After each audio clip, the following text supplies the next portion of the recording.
ನಾಮಕ್ಕೆ ಸ್ತೋತ್ರವಾಗಲಿ. ಇವತ್ತು ದೇವರು ತನ್ನ ವಾಕ್ಯವನ್ನು ಹಂಚಿಕೊಳ್ಳಲು ಕೊಟ್ಟಂಥ ಈ ಸದವಕಾಶಕ್ಕಾಗಿ ಆತನಿಗೆ ನಾನು ಹೃದಯಪೂರ್ವಕ ವಂದನೆಯನ್ನು ಸಲ್ಲಿಸ್ತೇನೆ.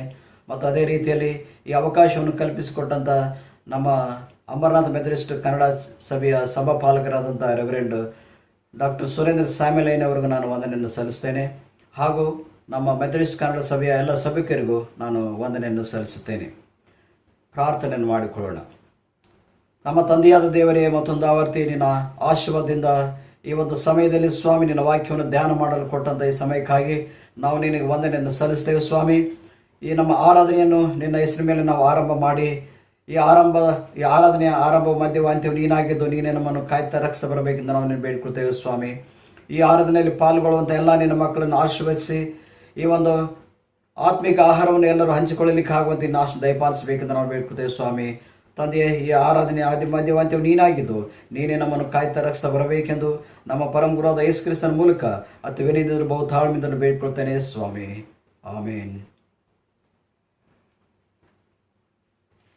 ಇವತ್ತು ಭಾನುವಾರದ ಆರಾಧನೆಯನ್ನು ಆರಂಭ ಮಾಡುವ ಹಾಗೆ ನಾವು ಸತ್ಯವೇದ ಭಾಗದಿಂದ ದೇವರ ವಾಕ್ಯವನ್ನು ನಾವು ಓದಿಕೊಳ್ಳೋಣ. ಕೀರ್ತನೆಗಳಿಂದ 23ನೇ ಅಧ್ಯಾಯ ಮೊದಲಿನಿಂದ ಕೊನೆಯವರೆಗೆ ನಾವು ಕನ್ನಡದಲ್ಲಿ ಹಾಗೂ ಇಂಗ್ಲಿಷ್ನಲ್ಲಿ ನಾವು ಓದಿಕೊಳ್ಳೋಣ. Psalms 23 from verses from 1 to end. ಯೆಹೋವನು ನನಗೆ ಕುರುಬನು, ಕೊರತೆ ಪಡೆನು. ಆತನು ಹಸಿರುಗಾವಲುಗಳಲ್ಲಿ ನನ್ನನ್ನು ತಂಗಿಸುತ್ತಾನೆ. ವಿಶ್ರಾಂತಿಕರವಾದ ನೀರುಗಳ ಬಳಿಗೆ ನನ್ನನ್ನು ಬರಮಾಡುತ್ತಾನೆ. ನನ್ನ ಪ್ರಾಣವನ್ನು ಉಜ್ಜೀವಿಸ ಮಾಡಿ ತನ್ನ ಹೆಸರಿಗೆ ತಕ್ಕಂತೆ ನೀತಿ ಮಾರ್ಗದಲ್ಲಿ ನನ್ನನ್ನು ನಡೆಸುತ್ತಾನೆ.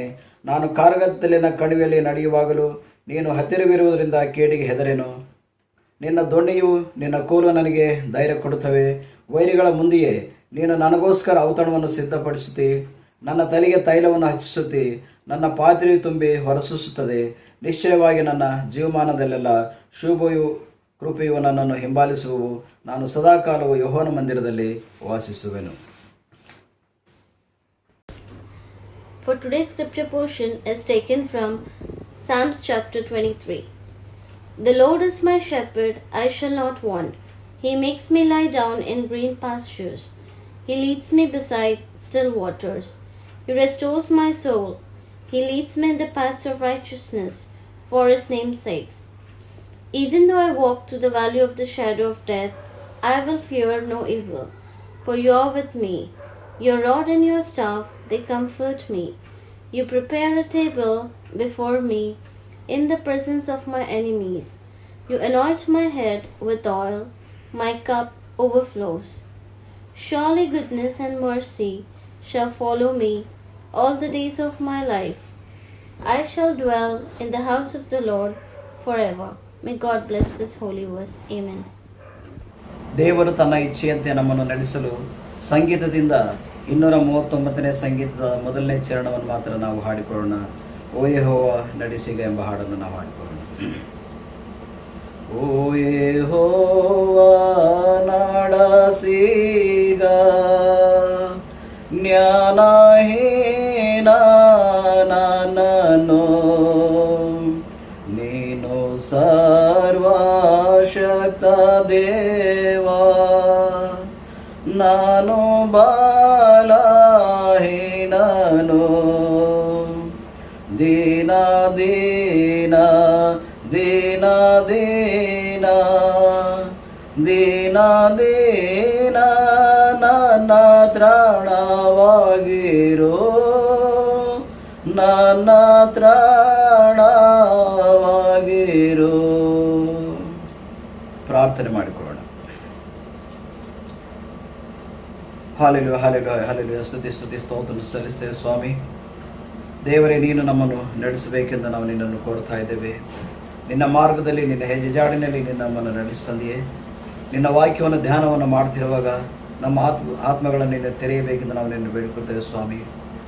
ನಮ್ಮ ಹೃದಯದ ಮೇಲೆ ನಿನ್ನ ವಾಕ್ಯಗಳನ್ನು ನಿನ್ನ ಬರೆಯಬೇಕೆಂದು ನಾವು ನಿನ್ನ ಬೇಡಿಕೊಳ್ತೇವೆ ಸ್ವಾಮಿ. ನಮ್ಮ ಹೃದಯಗಳೆಂಬ ಹಲಿಗೆಯ ಮೇಲೆ ನಿನ್ನ ವಾಕ್ಯಗಳು ಬರೆಯಲ್ಪಡಲಿ ಸ್ವಾಮಿ. ಅದರಂತೆ ನಡೆಯಲಿಕ್ಕಾಗುವಂತೆ ನಾಶ ದಯಪಾಲಿಸು.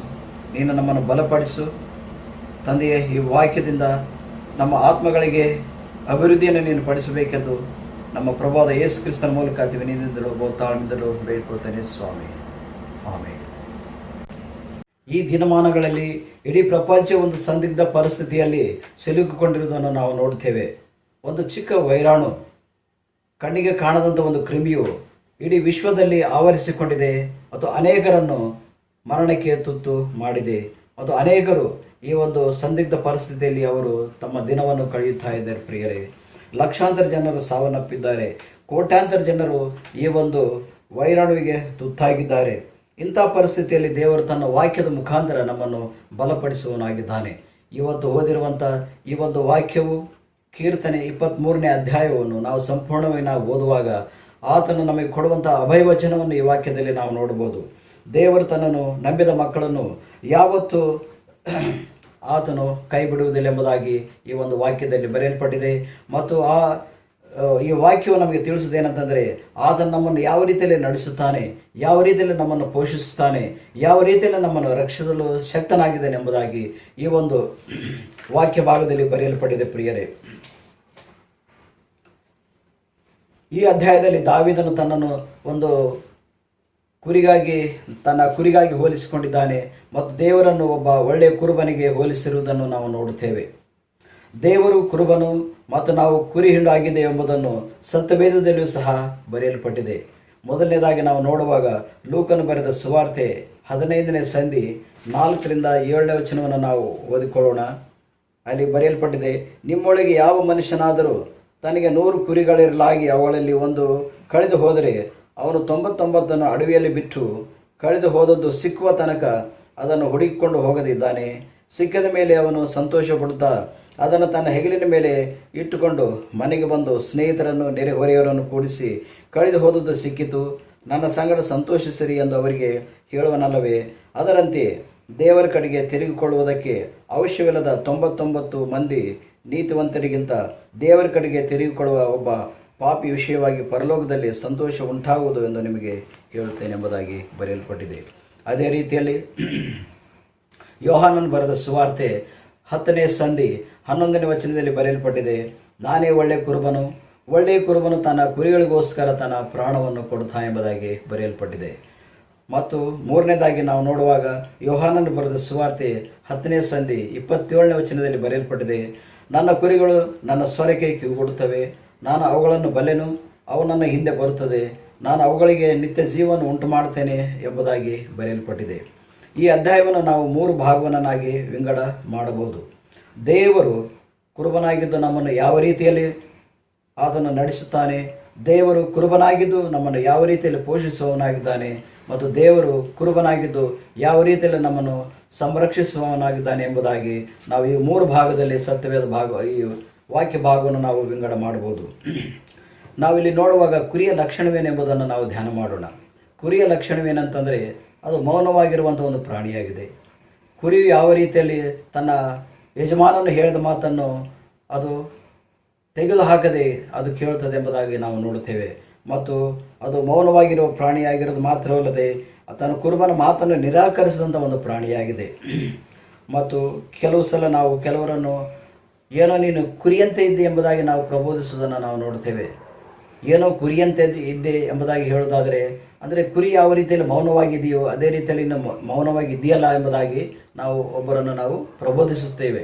ಅಂಥ ಸಿಚುವೇಶನ್ ಬಂದಾಗ ಏನೋ ಕುರಿದ್ದಂತ ಇದೆಯಲ್ಲ ಎಂಬುದಾಗಿ ನಾವು ಅನ್ನುತ್ತೇವೆ. ಅಂದರೆ ಅಂಥ ಸಾಧು ಪ್ರಾಣಿಯಾಗಿ ನೀನು ಇದ್ದಿದೆಯಲ್ಲ ಎಂಬುದಾಗಿ ನಾವು ಹೇಳ್ತೇವೆ. ಅಂದರೆ ಅಷ್ಟು ಸಾಧು ಗುಣವನ್ನು ಹೊಂದಿರುವಂಥ ಪ್ರಾಣಿಯಾಗಿದೆ ಕುರಿ. ಮತ್ತು ಕುರುಬನ ಗುಣಲಕ್ಷಣ ಏನಂತಂದರೆ ಕುರಿಗಳ ಗುಣಗಳನ್ನು ಅವನು ಬಲ್ಲವನಾಗಿದ್ದಾನೆ, ಕುರಿಗಳಿಗೆ ಏನು ಕೊರತೆ ಇದೆ ಎಂಬುದನ್ನು ಅವನು ಬಲ್ಲವನಾಗಿದ್ದಾನೆ ಮತ್ತು ಕುರಿಗಳನ್ನು ಯಾವ ರೀತಿಯಲ್ಲಿ ರಕ್ಷಿಸಬೇಕೆಂಬುದು ಅವನಲ್ಲಿ ಶಕ್ತಿ ಇದೆ ಎಂಬುದಾಗಿ ನಾವು ನೋಡುತ್ತೇವೆ ಪ್ರಿಯರೇ. ದೇವರು ಕುರುಬನಾಗಿದ್ದು ನಮ್ಮನ್ನು ಸರಿಯಾದ ಮಾರ್ಗದಲ್ಲಿ ಆತನು ನಮ್ಮನ್ನು ನಡೆಸುವನಾಗಿದ್ದಾನೆ. ದೇವರು ಕುರುಬನಾಗಿದ್ದು ಇಸ್ರಾಯೇಲ್ ಜನಾಂಗವನ್ನು ಆತನ ಫರೋವನ ಆಳ್ವಿಕೆಯಿಂದ ಯಾವ ರೀತಿಯಲ್ಲಿ ಬಿಡಿಸನೆ ಎಂಬುದನ್ನು ನಾವು ನೋಡುತ್ತೇವೆ. ಆತನ ಮೋಶೆ ಮತ್ತು ಆರೋನರ ಮುಖಾಂತರ, ಮೋಶೆ ಮತ್ತು ಅನೇಕ ನಾಯಕರ ಮುಖಾಂತರ ಆತನು ಇಸ್ರಾಯೇಲ್ ಜನಾಂಗವನ್ನು ಆ ಒಂದು ಫರೋನ ಆಳ್ವಿಕೆಯಿಂದ ಬಿಡಿಸಿ ಅದು ಕಾನಾನ್ ದೇಶಕ್ಕೆ ಕರೆದುಕೊಂಡು ಹೋದನು ಎಂಬುದಾಗಿ ನಾವು ನೋಡುತ್ತೇವೆ. ಅವರಿಗೆ ಕೊರತೆಗಳು ಬಂದಾಗ, ಅಡಚಣೆಗಳು ಬಂದಾಗ ಹಾದಿಯಲ್ಲಿ ಅನೇಕ ಕೊರತೆಗಳನ್ನು ಆತನು ನೀಗಿಸಿದನೆಂಬುದನ್ನು ನಾವು ನೋಡ್ತೇವೆ. ಅವರಿಗೆ ಅನ್ನದ ಕೊರತೆ ಬಂತು, ಆಹಾರದ ಕೊರತೆ ಬಂತು. ಆಗ ದೇವರು ಏನು ಮಾಡಿದನೆಂಬುದಾಗಿ ನಾವು ಸತ್ಯವೇದದಲ್ಲಿ ನೋಡ್ತೇವೆ. ಆತನು ಮನ್ನವನ್ನು ಸುರಿಸಿದನು, ಮನ್ನವನ್ನು ಸುರಿಸಿ ಅವರಿಗೆ ಬೇಕಾದಂಥ ಆಹಾರದ ಕೊರತೆಯನ್ನು ನೀಗಿಸಿದನೆಂಬುದಾಗಿ ನಾವು ನೋಡ್ತೇವೆ. ಮತ್ತು ಅದೇ ರೀತಿಯಲ್ಲಿ ಇಸ್ರಾಯೇಲ್ ಜನಾಂಗವು ಅಡವಿಯಲ್ಲಿ ಅರಣ್ಯದಲ್ಲಿ ಅವರು ಹೋಗ್ತಾ ಇರುವಾಗ ಅವರಿಗೆ ನೀರಿನ ಕೊರತೆ ಬಂದಾಗ ಆತನು ಮೋಶೆಗೆ ಹೇಳಿದನು, ಮೋಶೆ ಹೋಗಿ ನಿನ್ನ ಕೋಲನ್ನು ಆ ಬಂಡೆ ಮೇಲೆ ಹೊಡೆ ಎಂಬುದಾಗಿ ಹೇಳಿದಾಗ ಮೋಶೆ ಹೋಗಿ ತನ್ನ ಕೋಲನ್ನು ಆ ಬಂಡೆ ಮೇಲೆ ಹೊಡೆದಾಗ ನೀರು ಉಕ್ಕಿ ಬಂತು ಎಂಬುದಾಗಿ ನಾವು ನೋಡ್ತೇವೆ. ಆ ನೀರನ್ನು ಕುಡಿದು ಇಸ್ರಾಯೇಲ್ ಜನಾಂಗಗಳು ಲಕ್ಷಾಂತರ ಜನರು ನೀರನ್ನು ಕುಡಿದು ತೃಪ್ತರಾದ ಎಂಬುದಾಗಿ ನಾವು ನೋಡ್ತೇವೆ. ಮತ್ತು ಅದೇ ರೀತಿಯಲ್ಲಿ ಯಾವ ರೀತಿಯಲ್ಲಿ ದೇವರು ಕುರುಬನಾಗಿ ತನ್ನ ಜನಾಂಗವನ್ನು ರಕ್ಷಿಸ್ತಾನೆಂಬುದಾಗಿ ಸಹ ನಾವು ನೋಡ್ತಾ ಇದ್ದೇವೆ ಸತ್ಯವೇದದಲ್ಲಿ. ಅವರು ಮಾರ್ಗದಲ್ಲಿ ಹೋಗ್ತಾ ಇರುವಾಗ ಅವರ ಮೇಲೆ ಅನೇಕ ದಾಳಿಗಳು ಬಂದವು, ಅವರನ್ನು ಅಟ್ಯಾಕ್ ಮಾಡಲು ಅನೇಕರು ಬಂದರು. ಆಗ ದೇವರು ಅವರಿಂದ ಸಹ ಅವರನ್ನು ರಕ್ಷಿಸಿದನೆಂಬುದಾಗಿ ನಾವು ನೋಡುತ್ತೇವೆ. ಮತ್ತು ಅದೇ ರೀತಿಯಲ್ಲಿ ಫರೋನನ ಸೈನಿಕರು ಇಸ್ರಾಯೇಲ್ ಜನಾಂಗ ಮೇಲೆ ಅವರು ದಾಳಿಯನ್ನು ಹಿಂದಟ್ಟಿ ಓಡುತ್ತಾ ಬಂದಾಗ ದೇವರು ಕೆಂಪು ಸಮುದ್ರವನ್ನು ಇಸ್ರಾಯೇಲ್ ಜನಾಂಗವನ್ನು ಎರಡು ಭಾಗಗಳನ್ನು ಮಾಡಿ ಇಸ್ರಾಯೇಲ್ ಜನಾಂಗವನ್ನು ಆ ಒಂದು ಕೆಂಪು ಸಮುದ್ರದಿಂದ ಪಾರು ಮಾಡಿದನೆಂಬುದಾಗಿ ನಾವು ನೋಡುತ್ತೇವೆ. ಅದೇ ರೀತಿಯಲ್ಲಿ ಮತ್ತು ಫರೋನ ಸೈನಿಕರು ಇಸ್ರಾಯೇಲ್ ಜನಾಂಗವನ್ನು ಅವರು ಹಿಂದಟ್ಟಿ ಬಂದಾಗ ಕೆಂಪು ಸಮುದ್ರದ ಮಧ್ಯದಲ್ಲಿ ಬಂದಾಗ ಮತ್ತು ಸಮುದ್ರವು ಮೊದಲಿನಂತೆ ಮಾಡಿ ಆ ಫರೋನನ ಸೈನಿಕರನ್ನು ಆತನು ಸಾಯಿಸಿದನೆಂಬುದಾಗಿ ಸಹ ನಾವು ನೋಡ್ತೇವೆ. ಅನೇಕ ಸೈನಿಕರು ಸಮುದ್ರದಲ್ಲಿ ಮುಳುಗಿ ಸತ್ತು ಹೋದರು ಎಂಬುದಾಗಿ ನಾವು ನೋಡ್ತೇವೆ.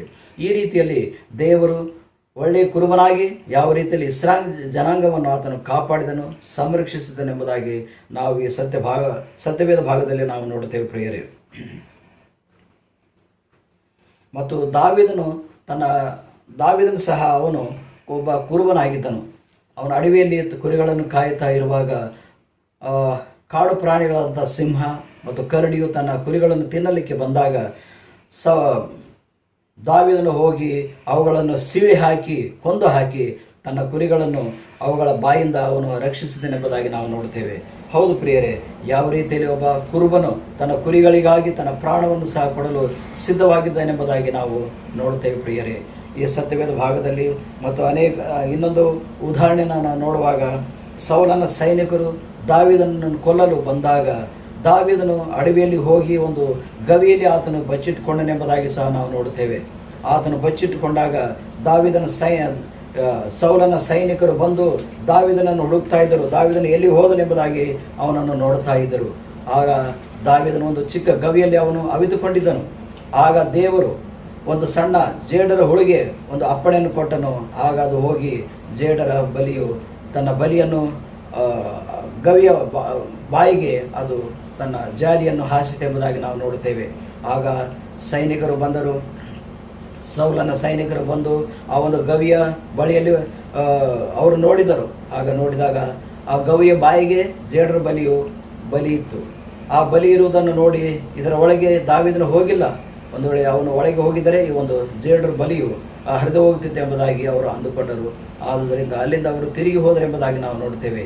ಈ ರೀತಿಯಲ್ಲಿ ದಾವೀದನನ್ನು ದೇವರು ಒಂದು ಒಳ್ಳೆಯ ಕುರುಬನಾಗಿದ್ದುಕೊಂಡು ಈ ಒಂದು ಸಂಕಟದಿಂದ ಅವನನ್ನು ಸಂರಕ್ಷಿಸಿದನೆಂಬುದಾಗಿ ನಾವು ನೋಡ್ತೇವೆ. ಒಂದು ಚಿಕ್ಕ ಹುಳುವಿನ ಮುಖಾಂತರ ದಾವೀದನನ್ನು ಸಂರಕ್ಷಿಸಿದನೆಂದು ಎಂದು ನಾವು ನೋಡ್ತೇವೆ. ಈ ದಿನಮಾನಗಳಲ್ಲಿ ನಾವು ಸಹ ಯಾವ ರೀತಿಯಲ್ಲಿ ನಡೆಯಬೇಕು ಎಂದು ನಮ್ಮನ್ನು ನಾವು ಪರೀಕ್ಷಿಸಿಕೊಳ್ಳೋಣ ಪ್ರಿಯರೇ. ನಾವು ಯಾವ ರೀತಿಯಲ್ಲಿ ನಡೆಯಬೇಕೆಂಬ ಶೋಚನೀಯ ಪರಿಸ್ಥಿತಿಯಲ್ಲಿ ನಾವು ಬಿದ್ದಿದ್ದೇವೆ. ನಮಗೆ ಶೋಷಣೆ ಯಾವ ರೀತಿಯಲ್ಲಿ ಆಗುವುದೆಂಬುದಾಗಿ ನಮಗೆ ಪ್ರಶ್ನೆ ನಮ್ಮನ್ನು ಸತ್ಯ ನಮ್ಮನ್ನು ಉದ್ಭವಿಸುತ್ತದೆ ಪ್ರಿಯರೇ. ನಮ್ಮನ್ನು ಈ ಒಂದು ಬಾಧೆಯಿಂದ, ಕೊರೋನಾ ವೈರಸ್ ಕಾಟದಿಂದ ಯಾರು ನಮ್ಮನ್ನು ರಕ್ಷಿಸ್ತಾರೆ ಎಂಬ ಪ್ರಶ್ನೆಯು ನಮ್ಮಲ್ಲಿ ಉದ್ಭವಿಸ್ತಾ ಇದೆ ಪ್ರಿಯರೇ. ನಮಗೆ ಬರುವ ಒಂದೇ ಉತ್ತರವೇನಂತಂದರೆ ಕೀರ್ತನೆ 23. ದಾವೀದನು ಬರೆದ ಕೀರ್ತನೆ 23 ನಮಗೆ ಅಭಯವಚನವನ್ನು ಕೊಡುತ್ತದೆ. ಈ ದೇಶಗಳಲ್ಲಿ ಅನೇಕರು ಒಂದು ಪ್ರದೇಶದಿಂದ ಇನ್ನೊಂದು ಪ್ರದೇಶಕ್ಕೆ ಹೋಗಲು ತವಕ ಪಡ್ತಾ ಇದ್ದಾರೆ. ಅವರನ್ನು ಸರಿಯಾಗಿ ನಡೆಸೋರು ಇಲ್ಲ, ಅವರಿಗೆ ಮಾರ್ಗದರ್ಶನವನ್ನು ಕೊಡುವವರು ಇಲ್ಲ ಪ್ರಿಯರೇ. ಅಂಥ ಪರಿಸ್ಥಿತಿಯಲ್ಲಿ ಅವರು ಹೋಗ್ತಾ ಇದ್ದಾರೆ, ಬರ್ತಾ ಇದ್ದಾರೆ. ಮತ್ತು ಅವರಿಗೆ ಈ ರೋಗದಿಂದ ವಿಮುಕ್ತಿ ಮಾಡಲು ಅನೇಕ ಕಷ್ಟಗಳನ್ನು ಪಡ್ತಾ ಇದ್ದಾರೆ. ಅನೇಕರು ರೋಗಗಳಿಗೆ ಅವರು ತುತ್ತಾಗಿದ್ದಾರೆ ಪ್ರಿಯರೇ. ಸಂಪೂರ್ಣ ಮನಸ್ಸಿನಿಂದ ನಾವು ಕರ್ತನನ್ನು ಸಂಪೂರ್ಣ ಮನಸ್ಸಿನಿಂದ ನಾವು ಸ್ವೀಕರಿಸುವುದಾದರೆ ನಮ್ಮ ತಂದೆಯಾದ ದೇವರು ನಮಗೆ ಸರಿಯಾದ ಮಾರ್ಗದರ್ಶನವನ್ನು ಆತನು ನೀಡುವವನಾಗಿದ್ದಾನೆ. ಯೆಹೋವನು ನನಗೆ ಕುರುಬನು, ಕೊರತೆ ಪಡೆನು. ಆತನು ಹಸಿರುಗಾವಲುಗಳಲ್ಲಿ ನನ್ನನ್ನು ತಂಗಿಸುತ್ತಾನೆ. ಇದರ ಅರ್ಥವೇನಂತಂದರೆ, ದೇವರು ಒಂದು ವೇಳೆ ನಮ್ಮ ಜೊತೆಗಿದ್ದರೆ ನಮಗೇನೂ ಕೊರತೆ ಇಲ್ಲ. ದೇವರು ನಮ್ಮ ಜೊತೆಯಲ್ಲಿರುವುದಾದರೆ ನಮಗೇನೂ ಕೊರತೆ ಇಲ್ಲ. ಆತನು ನಮ್ಮನ್ನು ಹಸಿರುಗಾವಲುಗಳಲ್ಲಿ ನಮ್ಮನ್ನು ನಡೆಸುವನಾಗಿದ್ದಾನೆ. ಆತನು ಎಲ್ಲಿ ನಡೆಸ್ತಾನೆ? ನಮ್ಮನ್ನು ಹಸಿರುಗಾವಲುಗಳಲ್ಲಿ. ಅಂದರೆ ನಮಗೆ ಕೊರತೆ ಇಲ್ಲ, ತಿನ್ನಲಿಕ್ಕೆ ಕೊರತೆ ಇರುವಂಥ ಸ್ಥಳದಲ್ಲಿ ನಮ್ಮನ್ನು ಕರೆಯುವುದಿಲ್ಲ. ನಮಗೆ ತಿನ್ನಲು ಕೊರತೆ ಇಲ್ಲದಂಥ ಸ್ಥಳದಲ್ಲಿ ಆತನು ನಮ್ಮನ್ನು ಕರೆದುಕೊಂಡು ಹೋಗನಾಗಿದ್ದಾನೆ. ಮತ್ತು ಆತನು ವಿಶ್ರಾಂತಿಕರವಾದ ನೀರುಗಳ ಬಳಿಗೆ ನಮ್ಮನ್ನು ಬರಮಾಡುತ್ತಾನೆ. ನಾವು ಊಟ ಮಾಡೋದಲ್ಲ, ನಮಗೆ ನೀರನ್ನು ಸಹ ಆತನು ನಮಗೆ ಕೊಡುವನಾಗಿದ್ದಾನೆ. ಯಾವ ರೀತಿಯಲ್ಲಿ ಇಸ್ರಾಯೇಲ್ ಜನಾಂಗಕ್ಕೆ ಆತನ ನೀರನ್ನು ಒದಗಿಸಿಕೊಟ್ಟನು, ಅದೇ ರೀತಿಯಲ್ಲಿ ಕುರಿಗಳಿಗೆ ಕುಡಿಯಬೇಕಂತ ಒಳ್ಳೆಯ ಜಲವನ್ನು ಸಹ ದೇವರು ನಮಗೆ ತೋರಿಸುವನಾಗಿದ್ದಾನೆ. ಮತ್ತು ನನ್ನ ಪ್ರಾಣವನ್ನು ಉಜ್ಜೀವಿಸ ಮಾಡಿ ತನ್ನ ಹೆಸರಿಗೆ ತಕ್ಕಂತೆ ನೀತಿ ಮಾರ್ಗದಲ್ಲಿ ನನ್ನನ್ನು ನಡೆಸುತ್ತಾನೆ. ಈ ಒಂದು ಸಂಕಟದ ಪರಿಸ್ಥಿತಿಯಲ್ಲಿ ನಾವು ನಡೀತಾ ಇರುವಾಗ, ಈ ಪರಿಸ್ಥಿತಿಯಲ್ಲಿ ನಾವು ಸಿಲುಕಿಕೊಂಡಿರುವಾಗ ದೇವರು ನಮ್ಮನ್ನು ತನ್ನ ನೀತಿ ಮಾರ್ಗದಲ್ಲಿ ನಮ್ಮನ್ನು ನಡೆಸುವನಾಗಿದ್ದಾನೆ. ಮತ್ತು ನಾನು ಕಾರ್ಗತ್ತಲಿನ ಕಣಿವೆಯಲ್ಲಿ ನಡೆಯುತ್ತಿರುವಾಗಲೂ ನೀನು ಹತ್ತಿರ ಇರುವುದರಿಂದ ಕೇಡಿಗೆ ಹೆದರೆನು. ನಾವೊಂದು ಕಾರ್ಗತ್ತಲೆ ಕಣಿವೆಯಲ್ಲಿ ನಾವು ನಡೀತಾ ಇದ್ದೇವೆ ಪ್ರಿಯರೇ. ಈ ಒಂದು ದುಃಖದ ಸಮಯದಲ್ಲಿ ನಾವು ನಡೀತಾ ಇದ್ದೇವೆ ಪ್ರಿಯರೇ. ಈ ಒಂದು ಸಂದಿಗ್ಧ ಪರಿಸ್ಥಿತಿಯಲ್ಲಿ ನಾವು ಸಿಲುಕಿಕೊಂಡಿದ್ದೇವೆ ಪ್ರಿಯರೇ. ಆದಾಗ್ಯೂ ದೇವರು ನಮ್ಮ ಹತ್ತಿರವಿರುವುದರಿಂದ ಆತನು ನಮ್ಮನ್ನು ಈ ಎಲ್ಲ ಕೇಡಿನಿಂದ ನಮ್ಮನ್ನು ತಪ್ಪಿಸುವವನು ಆತನಾಗಿದ್ದಾನೆ. ಮತ್ತು ಅದೇ ರೀತಿಯಲ್ಲಿ ನಿನ್ನ ದೋಣಿಯು ನಿನ್ನ ಕೋಲು ನನಗೆ ಧೈರ್ಯವನ್ನು ಕೊಡುತ್ತದೆ ಎಂಬುದಾಗಿ ಇಲ್ಲಿ ಬರೆಯಲ್ಪಟ್ಟಿದೆ. ನಿನ್ನ ದೋಣಿಯು ನಿನ್ನ ಕೋಲು ನನಗೆ ಧೈರ್ಯವನ್ನು ಕೊಡುತ್ತದೆ. ಕುರುಬನಲ್ಲಿ ಇರುವುದು ಏನಂತಂದರೆ, ಆತನಲ್ಲಿ ಒಂದು ಕೋಲು ಇರುತ್ತದೆ. ಆ ಕೋಲಿನಿಂದ ತನ್ನ ಕುರಿಗಳನ್ನು ಆತನು ನಡೆಸ್ತಾ ಇರ್ತಾನೆ. ಆ ಕೋಲಿನಿಂದ ಹಿಡ್ಕೊಂಡು ಆತನ ಮಾರ್ಗವನ್ನು ಹುಡುಕೊಂಡು ಆತನು ಹೋಗ್ತಾ ಇದ್ದಾನೆ. ಆತನಿಗೆ ನಡಿಲಿಕ್ಕೆ ಒಂದು ಸಪೋರ್ಟ್ ಇರ್ತದೆ ಕೋಲು. ಮತ್ತು ಎರಡನೇದಾಗಿ ಆ ಒಂದು ಕೋಲಿನಿಂದ ತನ್ನ ಕುರಿಗಳನ್ನು ಆತನು ರಕ್ಷಿಸಲಿಕ್ಕೆ ಆತನು ಸಮರ್ಥನಾಗಿದ್ದಾನೆ. ಒಂದು ವೇಳೆ ಯಾವುದಾದ್ರೂ ಪ್ರಾಣಿಯಾದರೂ ತನ್ನ ಕುರಿಗಳನ್ನು ಕಡಿಲಿಕ್ಕೆ ಬಂದಾಗ ಆತನು ಆ ಕೋಲಿನಿಂದ ಆತನು ಸಂರಕ್ಷಿಸುವವನಾಗಿದ್ದಾನೆ. ಆದ್ದರಿಂದ ಇಲ್ಲಿ ಹೇಳ್ತಾ ಇದ್ದಾನೆ, ನಿನ್ನ ದೊಣ್ಣೆಯು ನಿನ್ನ ಕೋಲು ನನಗೆ ಧೈರ್ಯವನ್ನು ಕೊಡುತ್ತದೆ. ಮತ್ತು ಇನ್ನೊಂದು 5ನೇ ವಚನದಲ್ಲಿ ನಾವು ನೋಡ್ತೇವೆ, ವೈರಿಗಳ ಮುಂದೆಯೇ ನೀನು ನನಗೋಸ್ಕರ ಔತಣವನ್ನು ಸಿದ್ಧ ಮಾಡುತ್ತಿ. ನಮಗೆ ಈ ಲೋಕದಲ್ಲಿ ಯಾವ ವೈರಿಗಳಿದ್ದಾರೆ ಅವರ ಎದುರಿಗೆ ಸಹ ದೇವರು ನಮಗೆ ಊಟಕ್ಕೆ ಔತಣವನ್ನು ಸಿದ್ಧಪಡಿಸುವನಾಗಿದ್ದಾನೆ ಎಂಬುದಾಗಿ ನಾವು ನೋಡ್ತೇವೆ. ಒಂದು ವೇಳೆ ನಾವು ದೇವರ ಜೊತೆಯಲ್ಲಿರುವುದಾದರೆ, ದೇವರು ನಮ್ಮ ಜೊತೆಯಲ್ಲಿರುವುದಾದರೆ, ನಾವು ಕುರಿಗಳೋಪಾದಿಯಲ್ಲಿ ದೇವರ ವಾಕ್ಯವನ್ನು ನಾವು ಕೇಳುವುದಾದರೆ, ದೇವರ ವಾಕ್ಯದಂತೆ ನಾವು ನಡೆಯುವುದಾದರೆ, ದೇವರು ನಮ್ಮನ್ನು ನಮ್ಮ ವೈರಿಗಳ ಮುಂದೆಯೇ ನಮಗೆ ಔತಣವನ್ನು ಆತನು ಸಿದ್ಧಪಡಿಸುವನಾಗಿದ್ದಾನೆ ಎಂಬುದಾಗಿ ನಾವು ನೋಡ್ತೇವೆ. ಮತ್ತು ಕೊನೆಯದಾಗಿ, ನಿಶ್ಚಯವಾಗಿ ನನ್ನ ಜೀವಮಾನದಲ್ಲೆಲ್ಲ ಶುಭವೂ ಕೃಪೆಯೂ ನನ್ನನ್ನು ಹಿಂಬಾಲಿಸುವವು. ನಾನು ಸದಾಕಾಲವು ಯೆಹೋವನ ಮಂದಿರದಲ್ಲಿ ನಾನು ವಾಸಿಸುವೆನೆಂಬುದಾಗಿ ಸತ್ಯವೇದ ಹೇಳಲ್ಪಡ್ತಾ ಇದೆ ಪ್ರಿಯರೇ. ಹೌದು, ಈ ಒಂದು ಪರಿಸ್ಥಿತಿಯಲ್ಲಿ ನಾವು ಸಿಲುಕಿಕೊಂಡಿರುವಾಗ, ಈ ಒಂದು ಪರಿಸ್ಥಿತಿಯಿಂದ ನಮ್ಮನ್ನು ಬಿಡುಗಡೆ ಮಾಡಲು ದೇವರು ನಮ್ಮನ್ನು ಕರೀತಾ ಇದ್ದಾನೆ. ಮಗುವೇ, ಮಗಳೇ, ನನ್ನ ಬಳಿಗೆ ಬನ್ನಿರಿ, ನನ್ನ ವಾಕ್ಯವನ್ನು ಕೇಳಿರಿ, ನನ್ನ ದಾರಿಯಲ್ಲಿ ನೀವು ನಡೀರಿ ಎಂಬುದಾಗಿ ದೇವರು ನಮ್ಮನ್ನು ಕರೆಯುತ್ತಾ ಇದ್ದಾನೆ. ಆ ಒಂದು ಕರಿಕೆಯನ್ನು ನಾವು ಮನಗೊಟ್ಟು ನಾವು ನಡೆಯುವುದಾದರೆ ಈ ಒಂದು ಪರಿಸ್ಥಿತಿಯಿಂದ ದೇವರು ನಮ್ಮನ್ನು ಪಾರು ಮಾಡುವವನಾಗಿದ್ದಾನೆ. ಆತನು ನಮ್ಮನ್ನು ನಡೆಸುವವನಾಗಿದ್ದಾನೆ.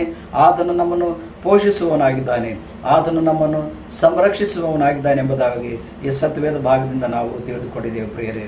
ನಮ್ಮ ಜೀವನದಲ್ಲಿ ಎಂಥ ಕಷ್ಟ ಬಂದರೂ, ಎಷ್ಟು ಬಾಧೆಗಳು ಬಂದರೂ, ನಮ್ಮ ಬಾಳ ದೋಣಿಯು ಅನೇಕ ತೊಂದರೆಗಳಿಂದ ಈಡಾಗಿ ಮುಳುಗುವ ಸ್ಥಿತಿಯಲ್ಲಿ ಇದ್ದರೂ ಸಹ ದೇವರು, ಆತನು ನಮ್ಮ ಶಾಂತಿದಾಯಕನಾದ ದೇವರು ನಮ್ಮೊಂದಿಗಿದ್ದು ನಾವೊಂದು ಕುರಿಯೋಪಾದಲ್ಲಿ ಇರುವುದಾದರೆ, ಆತನ ಶಬ್ದಕ್ಕೆ ನಾವು ಕಿವಿಗೊಡುವುದಾದರೆ, ಒಂದು ಆತನು ಒಳ್ಳೆಯ ಕುರುಬನಾಗಿದ್ದು ನಮ್ಮನ್ನು ಆತನು ಸಂರಕ್ಷಿಸುವವನಾಗಿದ್ದಾನೆ. ನಾವು ಜೀವಿತರಾಗಿದ್ದಾಗ ನಮ್ಮನ್ನು ಸರಿಯಾದ ಮಾರ್ಗದಲ್ಲಿ ನಮ್ಮನ್ನು ಆತನು ನಡೆಸುವನಾಗಿದ್ದಾನೆ. ನಮ್ಮನ್ನು ಸಂತೃಪ್ತಿಯಾಗಿ ಆತನು ಇರಿಸುವನಾಗಿದ್ದಾನೆ. ಹಾಗೂ ಸುರಕ್ಷಿತವಾಗಿ ನಮ್ಮನ್ನು ಆತನು ನಡೆಸುವವನಾಗಿದ್ದಾನೆ. ಈ ಒಂದು ಸ್ಥಿತಿಯಲ್ಲಿ ನಾವು ಇರುವಾಗ, ಮತ್ತು ಒಂದು ವೇಳೆ ನಾವು ಸತ್ತರೂ ಸಹ, ಸತ್ತ ಮೇಲೆಯೂ ಸಹ ದೇವರು ತನ್ನ ಪರಲೋಕದಲ್ಲಿ ಆತನ ಜೊತೆಯಲ್ಲಿ ಯಾವಾಗಲೂ ನಾವು ಸಂತೋಷದಿಂದ ಜೀವಿಸಲು ಆತನು ನಮ್ಮನ್ನು ನಡೆಸುವವನಾಗಿದ್ದಾನೆ. ದೇವರು ನಮ್ಮ ಜೊತೆಯಲ್ಲಿದ್ದರೆ ನಾವು ಕಷ್ಟ ಸಂಕಟಗಳಿಂದ ಪಾರು ಮಾಡುವಂಥ ಕರ್ತನಾಗಿದ್ದಾನೆ. ನಮ್ಮ ಬಾಳ ದೋಣಿಯು ಮುಳುಗಿ ಹೋದರೂ ಮತ್ತು ನಿರಾಶೆಯ ಸ್ಥಿತಿಯಲ್ಲಿ ನಾವಿದ್ದರೂ ದೇವರು ಒಳ್ಳೆಯ ಕುರುಬನು, ನಮ್ಮನ್ನು ಗಂಡಾಂತರದಿಂದ ಪಾರು ಮಾಡುವಂಥ ಕರ್ತನಾಗಿದ್ದಾನೆ ಪ್ರಿಯರೇ. ನಾವೊಂದು ಈಗ ಚಿಕ್ಕ ಹಾಡಿನ ಮುಖಾಂತರ ದೇವರ ವಾಕ್ಯವನ್ನು ನಾವು ಮುಗಿಸಿಕೊಳ್ಳೋಣ. ನೀನಿದ್ದರೆ ನನಗೆ ಸಾಕು ಯೆಸಯ್ಯ ಎಂಬ ಈ ಚಿಕ್ಕ ಒಂದು ಹಾಡನ್ನು ಹಾಡಿ ನಾವು ವಾಕ್ಯವನ್ನು ನಾವು ಮುಕ್ತಾಯ ಮಾಡಿಕೊಳ್ಳೋಣ.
ನಾವು ಪ್ರಾರ್ಥನೆ ಮಾಡಿಕೊಳ್ಳೋಣ. ಅದಾದ ನಂತರ ಪರಲೋಕ ಪ್ರಾರ್ಥನೆ ಮತ್ತು ಜಯ ಜಯ ಯೇಸು ಸ್ವಾಮಿಗೆ ಜಯ ಎಂಬ ಕೋರಸನ್ನು ಹಾಡಿ ಇವತ್ತಿನ ಆರಾಧನೆ ನಾವು ಮುಕ್ತಾಯ ಮಾಡಿಕೊಳ್ಳೋಣ. ಪ್ರಾರ್ಥನೆ ಮಾಡಿಕೊಳ್ಳೋಣ. ಆಕಾಶವನ್ನು ಸಿಂಹಾಸವನ್ನಾಗಿಯೂ ಭೂಮಿಯನ್ನು ಪಾದಪೀಠವನ್ನಾಗಿಟ್ಕೊಂಡ ಸ್ವಾಮಿ, ಅದರಲ್ಲಿರುವಂತೆಲ್ಲ ಜಲಚರ ವಸ್ತುಗಳನ್ನು ಪರಿಪಾಲನೆ ಮಾಡಿಕೊಂಡು ಬರಂತ ನಮ್ಮ ಪರಮ ಪ್ರೀತಿಯೊಳ ತಂದೆಯ ದೇವರ ಸ್ವಾಮಿ, ಮತ್ತೊಂದು ಆವರ್ತಿ ನಿನ್ನ ಮಕ್ಕಳು ಅನ್ನಿಸಿಕೊಳ್ಳಲಿಕ್ಕೆ ಐಗೋರಂತ ನಾವುಗಳು ಸ್ವಾಮಿ ಈ ಒಂದು ಸಭಾ ಆರಾಧನೆಯಲ್ಲಿ ನಾವು ಪಾಲ್ಗೊಳ್ಳುವಂಥ ಸಮಯವನ್ನು ಕೊಟ್ಟಿದ್ದೀವಿ. ನಾಮಕ್ಕೆ ಸ್ತೋತ್ರವಾಗಲಿ ಸ್ವಾಮಿ. ಈ ಆರಾಧನೆಯಲ್ಲಿ ಪಾಲ್ಗೊಳ್ಳುವ ಪ್ರತಿಯೊಂದು ಮಕ್ಕಳನ್ನು ಆಶೀರ್ವದಿಸಿ ಸ್ವಾಮಿ, ನಿನ್ನ ವಾಕ್ಯವನ್ನು ಗ್ರಹಿಸಿಕೊಳ್ಳಲಿಕ್ಕೆ ಶಕ್ತಿಯನ್ನು ಅನುಗ್ರಹಿಸಬೇಕೆಂದು ಬೇಡ್ತೇನೆ ಸ್ವಾಮಿ. ಹೌದು ತಂದೆಯೇ, ಕೊರೋನಾ ವೈರಸ್ ಕಾಟದಿಂದ ಅನೇಕರು ಈಡಾಗಿದ್ದಾರೆ ಸ್ವಾಮಿ. ನಮ್ಮ ಗ್ರಾಮದಲ್ಲಿ, ನಮ್ಮ ಡಿಸ್ಟ್ರಿಕ್ಕಿನಲ್ಲಿ, ನಮ್ಮ ರಾಜ್ಯದಲ್ಲಿ, ನಮ್ಮ ದೇಶದಲ್ಲಿ, ಇಡೀ ವಿಶ್ವದಲ್ಲಿ ಸ್ವಾಮಿ ಅನೇಕರು ಈ ಒಂದು ರೋಗಕ್ಕೆ ತುತ್ತಾಗಿದ್ದಾರೆ ಸ್ವಾಮಿ. ಈ ಒಂದು ರೋಗದಿಂದ ಅವರು ಶ್ರಮೆಯನ್ನು ಪಡ್ತಾ ಇದ್ದಾರೆ ಸ್ವಾಮಿ. ಎಲ್ಲರೂ ನಿನ್ನ ಕೈಗೊಪ್ಪಿಸ್ಕೊಡ್ತಾ ಇದ್ದೇನೆ ಸ್ವಾಮಿ. ಹೌದು ತಂದೆಯೇ, ಈ ಒಂದು ವೈರಾಣುವನ್ನು ಕಂಟ್ರೋಲ್ ಮಾಡೋದಕ್ಕಾಗಿ ಲಸಿಕೆಯನ್ನು ಸಹ ತಯಾರು ಮಾಡುವಂಥ ತಜ್ಞರನ್ನು ಸಹ ನಾವು ಜ್ಞಾಪ ಮಾಡಿಕೊಳ್ತೇವೆ. ಅವರಿಗೆ ಸಹ ನಿನ್ನ ಸಹಾಯವನ್ನು ಮಾಡು ಸ್ವಾಮಿ. ಅದಕ್ಕಿಂತ ಮಿಗಿಲಾಗಿ ಸ್ವಾಮಿ ನಿನ್ನ ಆಶೀರ್ವಾದವನ್ನು ಸುರಿಸಿ ಬೇಗನೆ ಸ್ವಾಮಿ ನಿನ್ನ ಕೋಪಾಗ್ನಿಯನ್ನು ಕಡಿಮೆ ಮಾಡಿಕೊಂಡವನಾಗಿ ತಂದೆಯ ಈ ಒಂದು ಕೊರೋನಾ ವೈರಸ್ ಕಾಟವನ್ನು ನೀನು ದೂರಪಡಿಸಬೇಕೆಂದು ನಾವು ನಿನ್ನ ಬೇಡ್ತೇವೆ ಸ್ವಾಮಿ. ಮಾನವನಿಗೆ ಅಸಾಧ್ಯವಾಗಿದ್ದು ನಿನಗೆ ಎಲ್ಲವೂ ಸಾಧ್ಯವಾಗಿದೆ ಸ್ವಾಮಿ. Everything is possible to you, oh my God. Thank you Jesus, thank you Jesus. ಮತ್ತೊಂದು ಆವರ್ತಿ ನಾವು ನಿನ್ನನ್ನು ಕೊಂಡಾಡ್ತೇವೆ ಸ್ವಾಮಿ, ನಿನ್ನನ್ನು ಸ್ತುತಿಸ್ತೇವೆ ಸ್ವಾಮಿ, ನಿನ್ನನ್ನು ಆರಾಧಿಸ್ತೇವೆ ಸ್ವಾಮಿ. ನೀನೇ ನಿಜವಾದ ದೇವರು, ನೀನಾಗಿದ್ದು ಸ್ವಾಮಿ. ಯೆಹೋವನು ನನಗೆ ಕುರುಬನು, ಕೊರತೆ ಪಡನು, ಹಸಿರು ಗಾವಲುಗಳಲ್ಲಿ ನಮ್ಮನ್ನು ನಡೆಸ್ತಾನೆ, ವಿಶ್ರಾಂತಿಕರವಾದ ನೀರುಗಳಲ್ಲಿ ನಮ್ಮನ್ನು ತಂಗಿಸ್ತಾನೆ ಎಂಬುದಾಗಿ ನಿನ್ನ ವಾಕ್ಯ ಹೇಳ್ತಾ ಇದೆ ಸ್ವಾಮಿ. ನಮ್ಮನ್ನು ನಿನ್ನ ವಿಶ್ರಾಂತಿಕರವಾದ ನೀರುಗಳ ಬಳಿಗೆ ನೀನು ನಮ್ಮನ್ನು ಬರಮಾಡಬೇಕೆಂದು ನಾವು ಬೇಡ್ಕೊತೇವೆ ಸ್ವಾಮಿ. ನೀನು ನಮ್ಮನ್ನು ಪೋಷಿಸುವಾತ ನೀನಾಗಿದ್ದು ಸ್ವಾಮಿ, ನೀನೇ ನಮ್ಮನ್ನು ರಕ್ಷಿಸುವಾತ ನೀನಾಗಿದ್ದು ಸ್ವಾಮಿ, ನೀನೇ ನಮ್ಮನ್ನು ನಡೆಸುವಾತ ನೀನಾಗಿದ್ದು ಸ್ವಾಮಿ. ಹೌದು ತಂದೆಯೇ, ಈ ಒಂದು ಸಂಕಟ ಪರಿಸ್ಥಿತಿಯಲ್ಲಿ ಅನೇಕರು ಸಿಲುಕಿ ತಮ್ಮ ತಮ್ಮ ಊರುಗಳಿಗೆ ಹೋಗಲಿಕ್ಕೆ ಅವರು ದಾರಿಯಲ್ಲಿ ಅನೇಕ ಕಷ್ಟಗಳನ್ನು ಸಹ ಅನುಭವಿಸ್ತಾ ಇದ್ದಾರೆ ಸ್ವಾಮಿ. ಎಷ್ಟೋ ಬಾಧೆಗಳನ್ನು ಅನುಭವಿಸ್ತಾ ಇದ್ದಾರೆ ಸ್ವಾಮಿ. ಅಂಥವರಿಗಾಗಿ ನಾವು ಪ್ರಾರ್ಥನೆ ಮಾಡ್ತೇವೆ ಸ್ವಾಮಿ. ಅವರು ತಮ್ಮ ತಮ್ಮ ಊರುಗಳಿಗೆ ಸುರಕ್ಷಿತವಾಗಿ ಮುಟ್ಟಲಿಕ್ಕಾಗುವಂತೆ ನಾಶ ದಯಪಾಲಿಸು ತಂದೆಯೇ. ಅವರಿಗೆ ನೀನು ಸಹಾಯವನ್ನು ಮಾಡು ಸ್ವಾಮಿ. ಅವರಿಗೆ ನೀನು ಸಾಧನವನ್ನು ಕಲ್ಪಿಸಿ ಕೊಡಬೇಕೆಂದು ನಾನು ಬೇಡ್ಕೊಳ್ತೇವೆ ಸ್ವಾಮಿ. ಎಷ್ಟೋ ಮಂದಿ ಯಾವ ಡಿಸಿಷನ್ ತೆಗೆದುಕೊಳ್ಳಬೇಕೆಂಬ ಒಂದು ಗಾಬರಿಯಲ್ಲಿದ್ದಾರೆ ಸ್ವಾಮಿ. ಅವರಿಗೆ ನೀನು ಧೈರ್ಯವನ್ನು ಪಡಿಸಬೇಕೆಂದು ಬೇಡ್ತೇನೆ ಸ್ವಾಮಿ. ಸರಿಯಾದ ಮಾರ್ಗದಲ್ಲಿ ನೀನು ಅವರನ್ನು ನಡೆಸಬೇಕೆಂದು ನಾನು ಬೇಡ್ಕೊಳ್ತೇನೆ ಸ್ವಾಮಿ. ಹೌದು ತಂದೆಯೇ, ಈ ಒಂದು ದವಾಖಾನೆಗಳಲ್ಲಿ ಅಡ್ಮಿಟ್ ಆಗಿರುವಂಥ ಎಲ್ಲ ರೋಗಿಗಳಿಗಾಗಿ ನಾವು ಪ್ರಾರ್ಥನೆ ಮಾಡ್ತೇವೆ ಸ್ವಾಮಿ. ಅವರನ್ನು ನೀನು ಮುಟ್ಟಿ ಸ್ವಸ್ಥ ಮಾಡು ಸ್ವಾಮಿ. ಅವರಿಗೆ ಬೇಕಾದಂಥ ಸಹಾಯವನ್ನು ಅನುಗ್ರಹಿಸು ತಂದೆಯೇ. ಅವ್ರಿಗೆ ಬೇಕಾದ ಹಣದ ಸಹಾಯವನ್ನು ನೀನು ಅನುಗ್ರಹಿಸಬೇಕೆಂದು ಬೇಡ್ತೇನೆ ಸ್ವಾಮಿ. ಉಪಚಾರಕ್ಕೆ ಬೇಕಂತ ಎಲ್ಲ ಸೌಲಭ್ಯಗಳನ್ನು ನೀನು ಅನುಗ್ರಹಿಸಬೇಕೆಂದು ನಾನು ಬೇಡ್ತೇನೆ ಸ್ವಾಮಿ. ಮತ್ತು ಅವರಿಗೆ ಉಪಚಾರ ಮಾಡುವಂಥ ಎಲ್ಲ ಡಾಕ್ಟರ್ಗಳನ್ನು, ನರ್ಸ್ಗಳನ್ನು, ಎಲ್ಲ ಸಿಬ್ಬಂದಿಗಳನ್ನು, ಎಲ್ಲ ಅಡ್ಮಿನಿಸ್ಟ್ರೇಟಿವ್ ವರ್ಗದವರು ನೀನು ಕೈಗೊಪ್ಪಿಸ್ಕೊಡ್ತೇನೆ ಸ್ವಾಮಿ. ಎಲ್ಲರಿಗೆ ನೀನು ಸಹಾಯ ಮಾಡು ಸ್ವಾಮಿ. ಅವರು ನೀನು ತಂದೆಯೇ ಎಲ್ಲರನ್ನು ಅವರು ಸಂರಕ್ಷಿಸುವಂತೆ ನೀನು ಆಶೀರ್ವಾದ ದಯಪಾಲಿಸಬೇಕೆಂದು ಬೇಡ್ತೇನೆ ಸ್ವಾಮಿ. ಹೌದು ತಂದೆಯೇ, ಇನ್ನೇನು ಬೇಡ ಸ್ವಾಮಿ. ನಮ್ಮ ನಾಯಕರಿಗಾಗಿ, ನಮ್ಮ ರಾಜ್ಯದ ನಾಯಕರಿಗಾಗಿ ನಾವು ಪ್ರಾರ್ಥನೆ ಮಾಡ್ತೇವೆ ಸ್ವಾಮಿ. ಮತ್ತು ನಮ್ಮ ದೇಶದ ನಾಯಕರಿಗಾಗಿ ನಾವು ಪ್ರಾರ್ಥನೆ ಮಾಡ್ತೇವೆ ಸ್ವಾಮಿ. ನಮ್ಮನ್ನು ಯಾವ ರೀತಿಯಲ್ಲಿ ನಡೆಸ್ಕೊಂಡು ಹೋಗಬೇಕೆಂಬ ಪರಿಸ್ಥಿತಿ, ಈ ಒಂದು ಪರಿಸ್ಥಿತಿಯಿಂದ ಪಾರು ಮಾಡಬೇಕೆಂಬುದಾಗಿ ಅವರಿಗೆ ಜ್ಞಾನ ತಿಳುವಳಿಕೆಯನ್ನು ನೀನು ಅನುಗ್ರಹಿಸ್ತಂದೆಯೇ. ಅವರಿಗೆ ನೀನು ಸಹಾಯವನ್ನು ಮಾಡು ಸ್ವಾಮಿ. ಸರಿಯಾದ ಮಾರ್ಗದರ್ಶನವನ್ನು ಅವರಿಗೆ ನೀನು ಅನುಗ್ರಹಿಸಬೇಕೆಂದು ನಾವು ನೀನು ಬೇಡ್ತೇನೆ ಸ್ವಾಮಿ. ನಿಜವಾದ ದೇವರಿಂದ ನೀನು ಈ ಲೋಕಕ್ಕೆ ನೀನು ತೋರ್ಪಡಿಸಬೇಕೆಂದು ನಾವು ಬೇಡ್ತೇವೆ ಸ್ವಾಮಿ. ಹೌದು ತಂದೆಯೇ, ನಾವು ಪಾಪಿಗಳಾಗಿದ್ದೇವೆ ಸ್ವಾಮಿ ಎಂಬುದಾಗಿ ನಾವು ನಿನ್ನ ಬಳಿಗೆ ಬಂದು ನಿನ್ನ ಕ್ರೂಜ ಕಂಬದ ಬಳಿಗೆ ಬಂದವರಾಗಿ ನಮ್ಮನ್ನು ಅರಿಕೆ ಮಾಡಿಕೊಂಡವರಾಗಿ ಸ್ವಾಮಿ, ನಮ್ಮ ಪಾಪಗಳಿಗಾಗಿ ಪಶ್ಚಾತ್ತಾಪ ಪಡಲಿಕ್ಕಾಗುತ್ತೆ ನಾಶ ದಯಪಾಲಿಸ್ತಂದೆಯೇ. ಹೌದು ತಂದೆಯೇ, ದೇವಾದಿ ದೇವ ನೀನಾಗಿದೆ ಸ್ವಾಮಿ. ಕರ್ತಾದಿ ಕರ್ತ ನೀನಾಗಿದೆ ಸ್ವಾಮಿ. ನಮ್ಮನ್ನು ಸಂರಕ್ಷಿಸುವ ಕರ್ತ ನೀನಾಗಿದೆ. ನಮ್ಮನ್ನು ನಡೆಸುವ ಕರ್ತ ನೀನಾಗಿದೆ ಸ್ವಾಮಿ. ನಮ್ಮನ್ನು ಸಂರಕ್ಷಿಸುವಂಥ ಕರ್ತ ನೀನಾಗಿದೆ ಸ್ವಾಮಿ. ಯಾವುದರಿಂದ ನಾವು ನೀನು ಬೇಡ್ತಾ ಇದ್ದೇವೆ, ನಿನ್ನನ್ನು ಕೊಂಡಾಡ್ತಾ ಇದ್ದೇವೆ ಸ್ವಾಮಿ. ನಾವು ನಿನ್ನ ಕ್ರೂಜ ಕಂಬದ ಬಳಿಗೆ ಬಂದು ನಾವು ನಿನ್ನನ್ನು ಬೇಡ್ತಾ ಇದ್ದೇವೆ ತಂದೆಯೇ. ಮತ್ತೊಂದು ಆವರ್ತಿ ಸ್ವಾಮಿ, ನಮ್ಮ ಸಭೆಗಾಗಿ ಪ್ರಾರ್ಥನೆ ಮಾಡ್ತೇವೆ ಸ್ವಾಮಿ. ನಮ್ಮ ಸಭೆಯಲ್ಲಿ ಯಾರು ಕಾಯಿಲೆ ಕಷ್ಟದಲ್ಲಿದ್ದಾರೋ ಅವರಿಗಾಗಿ ಪ್ರಾರ್ಥನೆ ಮಾಡ್ತೇವೆ ಸ್ವಾಮಿ. ನಮ್ಮ ಸಭೆಯಲ್ಲಿ ಯಾರು ಕಾಯಿಲೆಯಲ್ಲಿದ್ದಾರೋ ಅವರನ್ನು ನಿನ್ನ ಮುಟ್ಟಿ ಸ್ವಸ್ಥ ಮಾಡಬೇಕೆಂದು ನಾನು ಬೇಡ್ತೇನೆ ಸ್ವಾಮಿ. ಯಾರು ಕಠಿಣ ಪರಿಸ್ಥಿತಿಯಲ್ಲಿದ್ದಾರೋ, ಯಾರು ಅನ್ನ ಆಹಾರವಿಲ್ಲದ ಪರಿಸ್ಥಿತಿಯಲ್ಲಿದ್ದಾರೋ ನಿನ್ನ ಸಹಾಯ ಮಾಡಬೇಕೆಂದು ಬೇಡ್ತೇನೆ ಸ್ವಾಮಿ. ಹೌದು ತಂದೆಯೇ, ಮತ್ತೊಂದು ಆವರ್ತಿ ತಂದೆ, ಈ ಒಂದು ಕೊರೋನಾ ವೈರಸ್ ಕಾರಣದಿಂದ ಯಾರು ಮರಣಕ್ಕೆ ತುತ್ತಾಗಿದಂಥ ಫ್ಯಾಮಿಲಿಗಳಿಗೆ ಸಹ ನಾವು ಪ್ರಾರ್ಥನೆ ಮಾಡ್ತೇವೆ ಸ್ವಾಮಿ. ಆ ಒಂದು ಕುಟುಂಬಗಳನ್ನು ಆಶೀರ್ವದಿಸಿ ತಂದೆಯೇ, ಕುಟುಂಬದ ಮಕ್ಕಳನ್ನು ಆಶೀರ್ವದಿಸಿ ಕಾಯ್ತಾ ರಕ್ಷೆ ಬರಬೇಕೆಂದು ಬೇಡ್ತೇನೆ ಸ್ವಾಮಿ. ಏನೇನು ಬೇಡ ಸ್ವಾಮಿ, ನಮ್ಮ ಸಭಾ ಪಾಲಕರನ್ನು ಅವರಿಗಾಗಿ ಪ್ರಾರ್ಥನೆ ಮಾಡ್ತೇವೆ ಸ್ವಾಮಿ. ಅವರ ಕುಟುಂಬಕ್ಕಾಗಿ ನಾವು ಪ್ರಾರ್ಥನೆ ಮಾಡ್ತೇವೆ ಸ್ವಾಮಿ. ಎಲ್ಲರಿಗೆ ನೀನು ಆರೋಗ್ಯವಾಗಿದ್ದರಿಂದ ನೀನು ಅವ್ರನ್ನ ಕಾಯ್ತಾ ರಕ್ಷಿಸ್ತಾ ಬರಬೇಕೆಂದು ನಾವು ಬೇಡ್ತೇನೆ ಸ್ವಾಮಿ. ನಮ್ಮ ಎಲ್ಲ ಮೆಥಡಿಸ್ಟ್ ಸಂಘಗಾಗಿ ನಾವು ಪ್ರಾರ್ಥನೆ ಮಾಡ್ತೇವೆ ಸ್ವಾಮಿ. ಎಲ್ಲ ಸಭೆಗಳಿಗಾಗಿ ನಾವು ಪ್ರಾರ್ಥನೆ ಮಾಡ್ತೇವೆ ತಂದೆಯೇ. ಎಲ್ಲ ಕ್ರೈಸ್ತ ಕುಟುಂಬಗಳಿಗಾಗಿ ನಾವು ಪ್ರಾರ್ಥನೆ ಮಾಡ್ತೇವೆ ಸ್ವಾಮಿ. ಮತ್ತು ಸಭೆಗಳನ್ನು ನೋಡ್ಕೊಂಡು ಹೋಗುವಂಥ ಎಲ್ಲ ಸಭಾ ಪಾಲಕರಿಗೆ, ಸಭಾ ಪಾಲನಾ ಸಮಿತಿಗಾಗಿ ನಾವು ಪ್ರಾರ್ಥನೆ ಮಾಡ್ತೇವೆ ಸ್ವಾಮಿ. ನಮ್ಮ ಚರ್ಚ್ನಲ್ಲಿ ನಡೆಯುವಂತೆಲ್ಲ ಸಂಡೇ ಸ್ಕೂಲ್ ಮತ್ತು MIF WSS ಆಕ್ಟಿವಿಟಿಗಾಗಿ ನಾವು ಪ್ರಾರ್ಥನೆ ಮಾಡ್ತೇವೆ ಸ್ವಾಮಿ. ಎಲ್ಲರನ್ನೂ ನೀನು ಆಶೀರ್ವದಿಸು ತಂದೆಯೇ. ನಮ್ಮ ಡಿಸ್ಟ್ರಿಕ್ಟ್ ಸೂಪರಿಂಟೆಂಡೆಂಟ್ಗಳಿಗೆ ಪ್ರಾರ್ಥನೆ ಮಾಡ್ತೇವೆ ಸ್ವಾಮಿ. ನಮ್ಮ ಬಿಷಪ್ಗಳಿಗಾಗಿ ನಾವು ಪ್ರಾರ್ಥನೆ ಮಾಡ್ತೇವೆ ಸ್ವಾಮಿ. ಮತ್ತು ಅನೇಕ ಲೋಕಲ್ ಅಡ್ಮಿನಿಸ್ಟ್ರೇಷನ್ಸ್ಗಾಗಿ ನಾವು ಪ್ರಾರ್ಥನೆ ಮಾಡ್ತೇವೆ ಸ್ವಾಮಿ. ಅವರೆಲ್ಲ ನೀನು ಆಶೀರ್ವದಿಸು ತಂದೆಯೇ. ಈ ಒಂದು ಕಠಿಣ ಪರಿಸ್ಥಿತಿಯಲ್ಲಿ ಪಾರಾಗುವಂತೆ ಅವರಿಗೆ ನೀನು ಸಹಾಯವನ್ನು ನಿನ್ನ ಮಾಡಬೇಕೆಂದು ನಾನು ಬೇಡ್ತೇನೆ ಸ್ವಾಮಿ.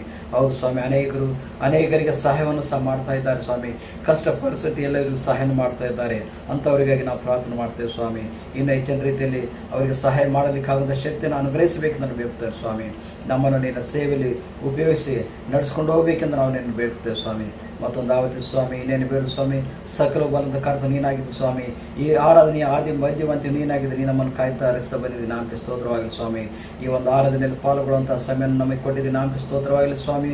ಮುಂದಿನ ವಾರದಲ್ಲಿ ಸಹ ನಿನ್ನ ವಾಕ್ಯವನ್ನು ನಾವು ಕೇಳಲು ಬೇಕಾದಂಥ ನಮಗೆ ಸಮಯವನ್ನು ನೀನು ಅನುಗ್ರಹಿಸ ಬರಬೇಕೆಂದು ನಮ್ಮ ಪ್ರವಾದ ಯೇಸು ಕ್ರಿಸ್ತನ ಮೂಲಕ ಅತಿ ವಿನಯದಿಂದಲೂ ಬಹುತಾಳ್ಮೆಯಿಂದಲೂ ಬೇಡ್ಕೊಳ್ತೇನೆ ಸ್ವಾಮಿ. ಆಮೇಲೆ ಪರಲೋಕ ಪ್ರಾರ್ಥನೆ ಹೇಳ್ಕೊಳ್ಳೋಣ.